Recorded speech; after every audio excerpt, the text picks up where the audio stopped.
अध्याय पहिला श्लोक 15 यामध्ये श्रीकृष्णाला ऋषिकेश म्हणून उल्लेख केला आहे, कारण ते या श्लोकमध्ये अर्जुनला मार्गदर्शन करत आहेत म्हणून त्यांचा उल्लेख ऋषिकेश म्हणून केला आहे. आणि बरेचसे नाव श्रीकृष्णाला दिले आहेत. वासुदेव पुत्र कारण ते वासुदेवाचे पुत्र आहेत. यशोदानंदन कारण ते यशोदा मातेचा आई म्हणून स्वीकार केले.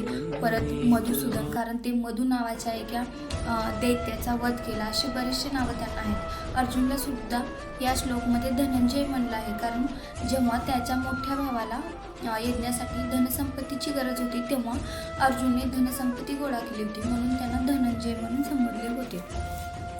आणि इथे कृष्णाच्या शंकेनंतर अजून बरेचसे काही शंखध्वनी झाले आणि या शंखध्वनीमुळे सैन्य सगळे लढाई करण्यासाठी उत्सुक होते. आणि विरोधच्या टीममध्ये असं काही विशेष नव्हतं की तिकडे भगवान श्रीकृष्ण होते ना लक्ष्मी देवी, त्यामुळे त्यांची हार निश्चित होती.